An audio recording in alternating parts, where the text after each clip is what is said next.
Fala pessoal, tudo bem? Estamos aqui para iniciar a nossa capacitação de liderança baseada no livro Lidere para o Futuro, conforme nós tínhamos combinado. E hoje nós vamos iniciar a leitura do livro com algumas ênfases aqui para que a gente possa estar lendo esse livro juntos e aprendendo princípios importantes para a liderança. O livro chama-se Lidere para o Futuro, do pastor Marcos Madaleno, que é da Igreja da Cidade, lá de São José dos Campos. O livro começa da seguinte forma: uma reunião sobre o futuro. Uma reunião sobre o futuro. Você está sentado, esperando a sua vez, endireita a coluna e respira fundo. Você já participou de reuniões importantes antes, mas nenhuma como essa. Olha para o relógio, um pouco nervoso, enquanto bate os pés no chão e finalmente é chamado para dentro da sala. Ele já está ali à sua espera, o Criador do Universo, o Pai perfeito, que retém em suas mãos sabedoria insondável e glória, que transcende a eternidade. Ainda assim, ele decide falar com você em um tom suave e amigável, franco e esperançoso. Bem-vindo, filho. Bem-vindo, filha. Hoje falaremos sobre o seu futuro. O que você diria num momento como esse? É claro que você tem sonhos, metas, talvez planilhas orçamentárias para os próximos 5 anos, uma aposentadoria planejada para os próximos 20 anos. Já conversou a respeito do seu futuro com a família, com amigos próximos e mentores mais experientes. Ainda assim, se Deus o chamasse para uma conversa como essa, é bem provável que você simplesmente ouviria o que ele tem a dizer. Não é verdade? Então, que tal começar agora mesmo? Acredite, o assunto principal de Deus não é o passado. O que tenho aprendido nas Escrituras é que há momentos em nossa vida em que Deus nos chama para uma conversa honesta, estratégica e crucial sobre o que está para acontecer. Nessa reunião, não nos assentamos à mesa como simples espectadores, mas como parceiros de Deus, chamados para discernir os tempos e a desenhar novos futuros com Ele. O assunto principal de Deus não é o passado. Esse livro é um convite a explorarmos algumas dessas reuniões estratégicas que aconteceram com pessoas que andavam com Deus em seu presente, mas que precisavam da direção dele para o futuro, que se aproximava. Creio que cada uma dessas reuniões nos ajuda a compreender que nova mentalidade devemos desenvolver para experimentar a perfeita vontade de Deus em nossa vida. Vivemos em um tempo de mudanças cada vez mais rápidas. A todo momento, precisamos entender novos movimentos e cenários, discernir os tempos e até mesmo dominar ferramentas inéditas. Tudo isso serve como um preparo para o futuro. Nada, porém, substitui o que é mais importante: parar para ouvir a voz de Deus. Nada, porém, substitui o que é mais importante: parar para ouvir a voz de Deus. Talvez você já tenha perdido uma grande oportunidade por não se sentir preparado. Eu já passei por isso. A sensação é de que estamos tropeçando ou nos perdendo no caminho, incapazes de acompanhar o ritmo acelerado das grandes transformações que estão acontecendo ao nosso redor. Se você se sente assim, não está sozinho. Afinal, nem sempre o futuro é um assunto fácil de abordar. Escreva esse livro da perspectiva de um líder cristão para líderes que, como eu, acreditam que estão aqui na Terra com um propósito muito maior, que é servir a Deus e amar as pessoas enquanto ele não volta, especialmente por meio da igreja. Acredito que os princípios trabalhados aqui abençoarão qualquer líder que se sinta incomodado por liderar com intencionalidade. Deus tem planos de nos dar um futuro. Foi o que o profeta Jeremias declarou em um tempo de caos e desesperança. Esse mesmo Deus permanecerá imutável. Ele não nos coloca numa cadeirinha infantil para assistirmos ao futuro passar diante de nós, como um desenho animado. Em vez disso, ele nos chama para uma conversa confrontadora e, muitas vezes, desconfortável. É o tipo de reunião que exige nossa total atenção. Ele tocará em nossos preconceitos e exigirá de nós renúncias. Também nos ensinará a andar em lugares novos e a enxergar outras pessoas e a nós mesmos de uma nova maneira. Nesse livro, discorreremos a respeito de 3 importantes reuniões que Deus promoveu na Bíblia para falar sobre o futuro. A primeira reunião é de Samuel na casa de Jessé. Então coloca aí, a primeira reunião é de Samuel na casa de Jessé. Ele recebeu as ordens de se desapegar do passado rejeitado por Deus, representado por Saul, e abraçar um novo ungido rei, e garantindo assim o futuro da nação de Israel.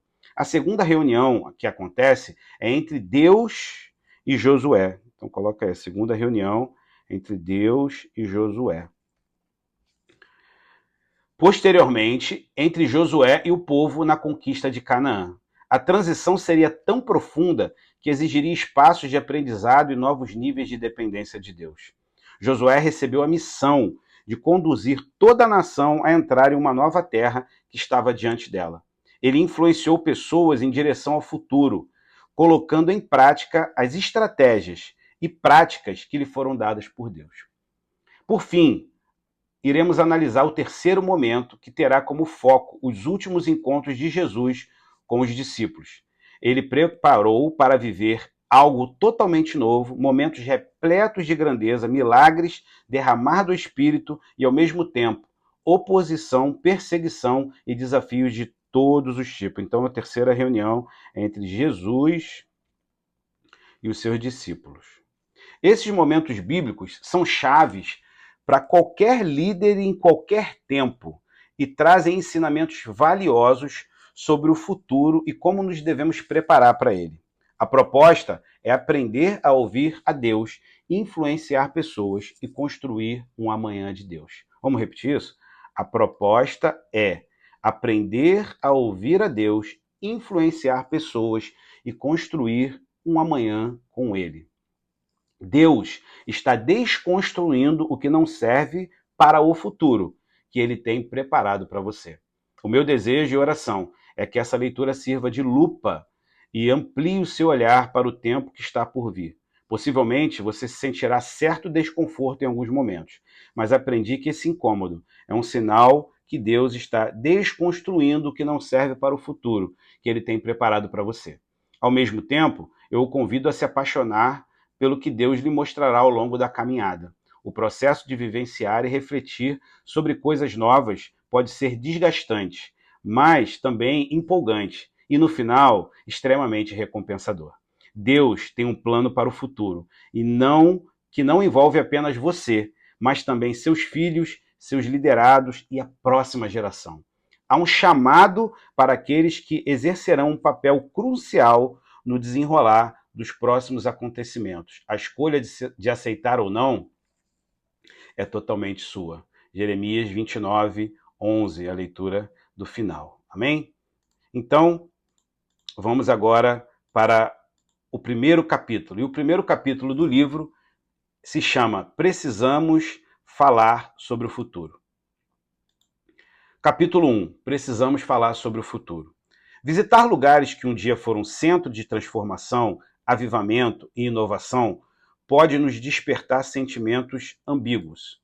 De um lado, a admiração por tudo que já aconteceu ali. Do outro, a frustração de perceber que aquele impacto ficou no passado. Sempre quis conhecer Londres, uma cidade que já foi berço de grandes movimentos que mudaram o mundo. E não apenas por sua importância cultural e histórica, mas porque foi palco de avivamentos espirituais que impactaram e transformaram gerações. Foi ali que John Wesley, William Wilberforce, George Whitefield, Charles Spurgeon e outros gigantes da fé viveram e lideraram movimentos em diferentes áreas que moldaram a história. Quando finalmente pude realizar esse sonho, fiz questão de visitar a casa de John Wesley. O que vivenciei ali foi ao mesmo tempo inspirador e inquietante. Era uma viagem rápida e cheia de compromissos, mas consegui encaixar a visita na agenda. Eu mal podia acreditar quando cheguei à Capela Wesley. O lugar transpira história e inspira reflexões sobre o que Deus fez no passado.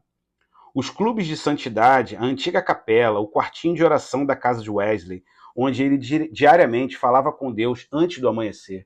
Cada detalhe daquele espaço, fundado no século XVIII, remetia ao impacto global daquele movimento que alcançou milhões de discípulos de Jesus. A expectativa cresceu à medida que me aproximava do ponto alto da minha visita, a casa de John Wesley, o seu quartel-general, palco de reuniões estratégicas, estudos e principalmente onde ficava o seu famoso quarto de oração. Aquele era o local onde concentrei as minhas mais altas expectativas. Pequena e discreta, a casa era acessada por uma portinha branca que se escondia atrás de uma mureta. Mas, antes que eu pudesse girar a maçaneta, deparei-me com um biombo informando que o local estava fechado para visitas. Parei perplexo. Uma senhora de cabelos grisalhos e olhos puxados surgiu da sala ao lado e anunciou: "Estamos fechados." Ela explicou que não haviam guias disponíveis para conduzir a visita. Eu só tinha aquele dia para estar em Londres, porque no dia seguinte voltaria para o Brasil. Apostei a minha simpatia brasileira, implorei, expliquei que vinha do Brasil e que meu amigo já havia levado várias pessoas ao local e poderia me guiar. Mas todos os meus esforços foram em vão.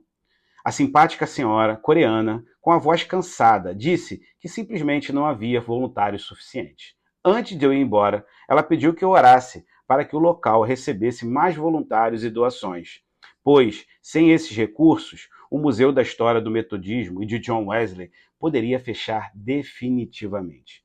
Saí dali feliz por ter conhecido o lugar, mas um tanto frustrado por não visitá-lo por completo. Mais do que isso, fiquei refletindo sobre como aquela situação simboliza o que acontece com tantas igrejas, movimentos e líderes. Esse fenômeno, porém, não é exclusivo das igrejas. Grandes empresas, universidades, organizações que um dia lideraram revoluções em suas áreas, em algum momento esvaziaram-se e perderam forças. Algumas sequer resistiram. O que aconteceu? Em algum momento, eles perderam a conexão com o seu tempo, abandonaram a visão primordial que as sustentava e correram o risco de parecerem irrelevantes para as próximas gerações.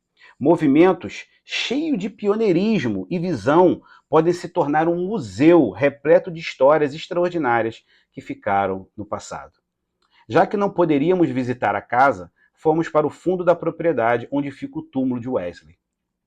Lá, um grupo de pessoas fumava, tomava café em copinhos de papel e ao redor do pequeno jardim. Logo percebi que estavam no intervalo de trabalho, já que parte da área ao redor da igreja foi vendida anos atrás para a construção de escritórios corporativos. O meu amigo explicou que essa foi a única forma de manter financeiramente o lugar. Terminada a visita, percebi que o culto estava prestes a começar. Decidi ficar para observar. Pouco a pouco, idosos começaram a chegar, alguns com andadores, outros com cadeira de roda, acompanhados por cuidadores. O louvor contava com músicas clássicas, belas e tocantes, agradáveis de se ouvir, mas todas as canções datavam de 2 a 3 séculos atrás. Os presentes ocupavam apenas uma pequena sala do enorme prédio. O legado e a força do movimento metodista no mundo são inegáveis, mas naquele momento, o lugar que um dia foi um epicentro do avivamento global, cheio de histórias incríveis registradas nas paredes, salas, pátios e estátuas, embora ainda realizasse cultos regulares, parecia mais um museu da fé cristã protestante enfrentando os grandes desafios da atualidade para o cristianismo do que o lugar de transformação que foi no passado. A história está repleta de organizações que dominaram seus mercados, mas perderam sua relevância por não se adaptarem a mudanças. Uma pesquisa realizada pela Ari Gills, estrategista de Royal Dutch Shell, revelou que a expectativa média de vida das empresas listadas na Fortune 500 é de 40 a 50 anos. The Gills concluiu que a longevidade empresarial está diretamente ligada à capacidade de antecipar-se e adaptar às transformações do ambiente ao longo tempo e das diferentes estações das organizações. Um estudo publicado pela Fundação Dom Cabral destaca que a maioria das empresas brasileiras tem uma vida média de 30 anos. Poucas conseguem ser bem-sucedidas por períodos mais longos. Embora muitas não fechem, as portas elas mantêm um nível minimamente satisfatório de administração. Passam 20 ou 30 anos seguintes apenas tentando sobreviver. Organizações que carregam algo poderoso em suas mãos, muitas vezes perdem a relevância porque falham em antecipar ao futuro. Seus líderes não preparam a próxima geração para continuar a missão. Falar sobre o futuro não é um luxo, é uma questão de sobrevivência. Vocês entendem aqui que nesse primeiro capítulo ele fala algo muito relevante, né, que nós podemos ver, se nós não nos atualizarmos para essa próxima geração, nós vamos perder, vamos ficar num gap, né, num abismo entre elas e talvez nos percamos, assim como essa história da igreja de John Wesley lá na Inglaterra. Há pouco tempo eu tive aqui em Pensacola, onde teve um grande avivamento na Flórida durante os anos 80. E eu era doido para conhecer o local onde foi esse avivamento, que o meu ex-pastor, o pastor Jason, ele sempre falava que ele esteve lá e eu era muito curioso para conhecer o local. E eu estive lá no ano passado e visitei o local e hoje simplesmente era uma igreja que estava fechada e nada, nenhum resquício daquele avivamento havia naquele lugar. Não houve um preparo para que fosse dado continuidade àquilo que Deus continuou naquele lugar. E aí o livro continua, a lacuna geracional. Qual é o grande problema por trás desse fenômeno frustrante? Mais do que uma questão de estratégia ou visão organizacional, acredito que o cerne do problema está na existência de uma lacuna geracional. Falar sobre o futuro não é um luxo, é uma questão de sobrevivência. Ao longo da história do cristianismo, as grandes transformações que marcaram a história foram lideradas por jovens visionários, despertados para uma grande transformação para o tempo que estava por vir. Foram formados por líderes que assumiram o protagonismo em seu tempo, influenciaram pessoas e mudaram a história. Jesus escolheu discípulos jovens. Paulo investiu em Timóteo, Tito, João Marcos e Lucas. Grandes líderes. Fica a dica aí nisso, né? Grandes líderes são aqueles que lideram para o futuro. São aqueles que entenderam que seu papel não é apenas brilhar em seu próprio tempo, mas preparar e levantar novos líderes. No entanto, nem todos entendem essa responsabilidade. Alguns foram beneficiados pelo investimento de uma geração anterior, mas não foram generosos e visionários o suficiente para fazer o mesmo pela geração seguinte. Formar novos líderes para hoje e para o futuro é assunto urgente. É assunto urgente e não deveria ser uma preocupação exclusiva de líderes seniors prestes a encerrar suas carreiras. Corremos um sério risco de, enquanto ficamos ocupados com conferências, redes sociais, avanços tecnológicos e eventos populares, negligenciarmos o preparo e o espaço para uma nova geração assumir o seu papel. Sem uma visão clara do lugar de relevância e transformação que Deus tem para cada um de nós, veremos estruturas conquistadas a muito custo transformarem-se em museus visitados por poucas pessoas entusiastas. Querem aprender a ouvir a voz de Deus? Logo passa a falar sobre o futuro. Escrevo da perspectiva de um líder cristão e, como uma pessoa de fé, reafirmo uma convicção: precisamos falar sobre o futuro. Porque Deus não está focado no passado. Hoje, estamos cercados por tecnologias de ponta, prédios modernos e bem equipados, conferências lotadas e mensagens poderosas globalmente.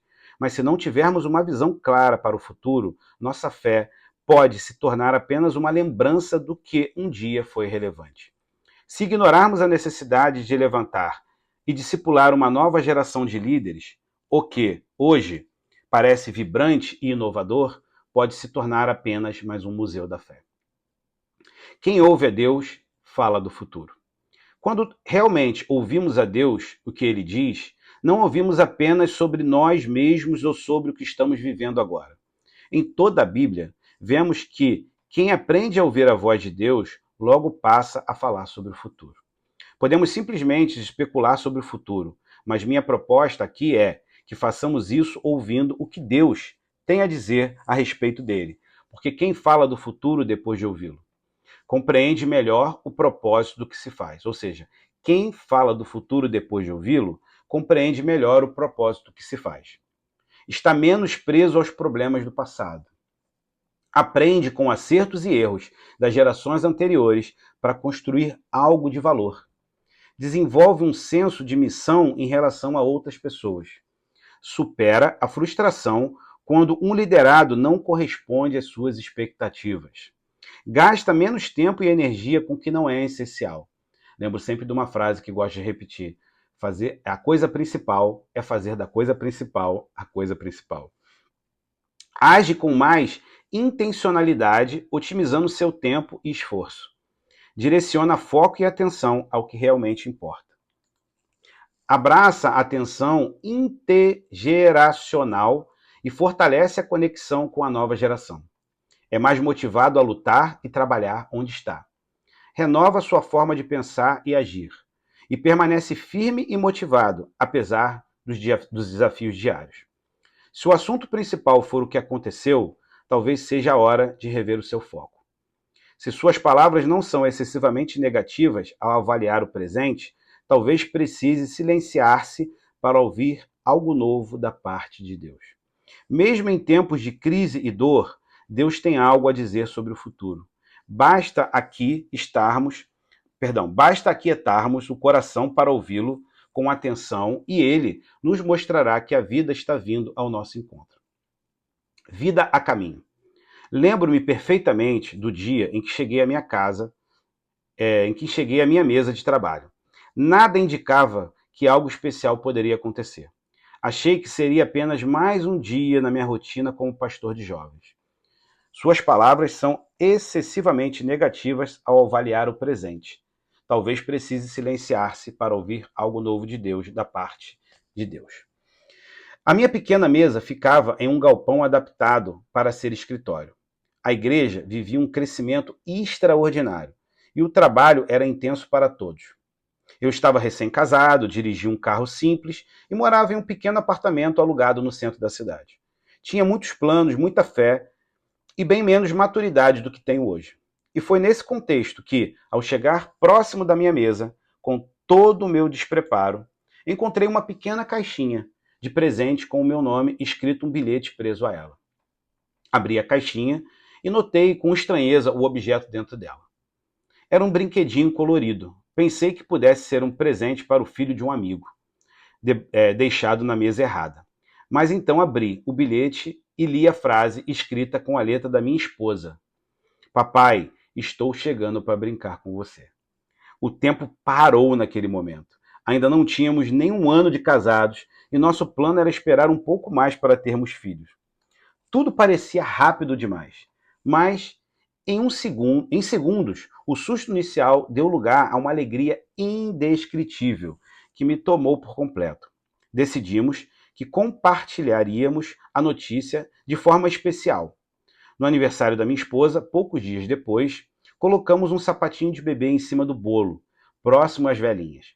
Ninguém sabia se cantava parabéns ou se chorava.